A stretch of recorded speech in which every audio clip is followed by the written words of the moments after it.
윤동주는 결국 쓰러졌습니다. 끝없는 싸움, 폭발, 배신까지. 그 모든 혼란의 중심에 꿋꿋이 버텨왔던 동주의 몸은 결국 무너지죠. 눈앞에 시야는 두 개로 겹쳐지는 복시가 생기고 팔다리 힘은 빠지고 망치로 얻어맞은 것 같은 두통까지. 결국 급성 뇌출혈이 오고 말았습니다. 그의 생명을 살릴 수 있는 시간은 골든타임 단 3시간. 못 버티면 코마 상태나 사망에 이르게 되는 무서운 질환이죠. 과연 동주는 살아남을 수 있을까요? 아니면 이게 정말 끝일까요? 굿보이가 남긴 최후의 복선, 그리고 시즌2로 이어질 결정적 단서까지 지금부터 모두 공개합니다. 그날 인성씨를 피받아 아수라장을 만들고 도주한 민주영은 체포되지 않았습니다. 사실상 얼굴도 범죄 정황도 다 드러난 상황. 무혐의는 불가능한 일. 하지만 그의 도주는 상부에서 묵인되었죠. 고위급 대부분이 이미 민주영이 뿌린 마약 자금에 꿀을 빨고 있었기 때문입니다.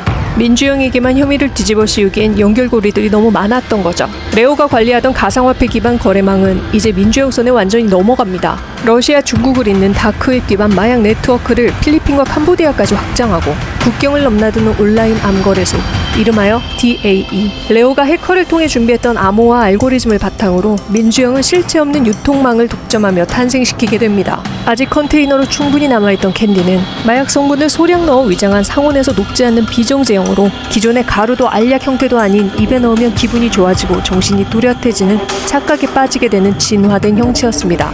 헬로젤리라는 이름으로 중고거래, SNS 선물, 심지어 수험생들까지. 이제는 약을 찾는 게 아니라 캔디를 찾게 만들었습니다. 민주영은 이걸 이용해 국제적 건강식품 브랜드까지 인수하게 되죠.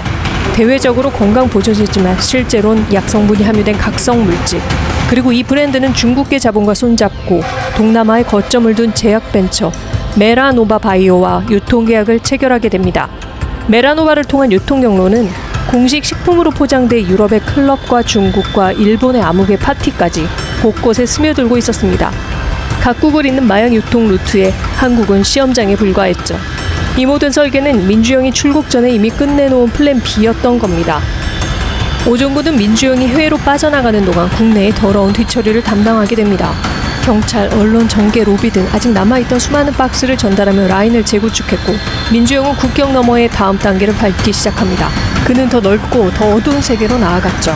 이제 그는 약을 정크푸드처럼 일상화시킬 계획까지 세우고 있습니다. 그리고 시즌2, 그를 쫓는 자들은 더 이상 무능한 경찰이 아닙니다. 윤동주는 끝내 목숨을 부여잡았죠. 그날 뇌출혈로 쓰러진 그는 기적처럼 스스로를 버텨냈고 의식이 돌아온 건 사흘 뒤. 눈을 떴을 땐 이미 세상은 바뀌어 있었습니다. 도주한 민주영, 그가 남긴 건 수많은 죽음과 조작된 진실, 무력한 경찰 조직, 그리고 잿더미가 된 정의뿐. 모든 걸 앗아간 그를 잡기 위해 동주는 경찰 제복을 벗어버렸습니다. 그는 직접 조직을 꾸렸고 진정한 굿벤저스로 다시 시작합니다. 법이 못 잡는 자들을 위해 잡기 위해 법을 벗어난 전우들의 라인업이 시작되죠. 고만식은 이제 가정도 없고 잃을 것도 없습니다. 외도로 임신까지 한 아내를 생각하면 분노가 치밀지만 이 또한 지나가리라. 밤낮을 울고불고 초폐인이 되었지만 정신 차리고 동주와 손을 잡습니다. 무너졌던 가정, 경찰 조직의 무기력함에 절망했던 나날. 이제 누구보다 자유롭고 누구보다 무자비하게 악을 쫓을 준비가 되었죠. 그는 팀의 전략가이자 실행자, 정보력, 현장력, 그리고 총을 다룰 줄 아는 유쾌한 실전 리더입니다. 김종현은 금수저를 깨부순 정의의 왕자님입니다. 기업가지만 출신인 그는 국제 유리 수출 회사의 해외 전무를 형식적으로 맡고 러시아, 중국, 말레이시아까지 이어지는 네트워크를 손에 줍니다.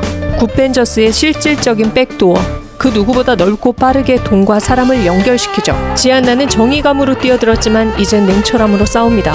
아버지를 잃었고 정의란 이름 아래 오히려 무기력했던 자신을 경멸하게 되죠. 이제 그녀는 더 이상 망설일 일이 없습니다. 사랑보다 중요한 건 민주영과의 지옥같은 전쟁을 끝내는 일. 정보 분석, 디지털 포렌식, 감청 기술까지 익힌 정보 조작과 추적을 담당합니다. 그리고 마기와 원팀이 되죠. 마기 이호정은 한때 민주영의 수하였지만 이제 복수심의 화신이 됩니다. 언니를 버렸다는 오해와 증오로 살아온 그녀는 결국 진실을 알게 되고 민주영을 향한 사리를 품게 되죠. 그녀는 팀의 변칙카드, 이미 갖고 있는 국제적 네트워크를 통해 암흑의 기술과 조폭 조직 잔당을 쥔 쇄도우 작업자로 고스트로 활동합니다. 윤경장은 어떻게 됐냐고요? 아이들이 주렁주렁 있으니 국제 출장은 제외해주고 한국 네트워크를 담당하게 됩니다. 자, 이제 이들의 목표는 단 하나, 민주영. 굿벤저스는 새로운 모습으로 탄생합니다. 코드명 다운. 이들은 전쟁 속 어둠에서 새벽을 선택한 히어로들이죠.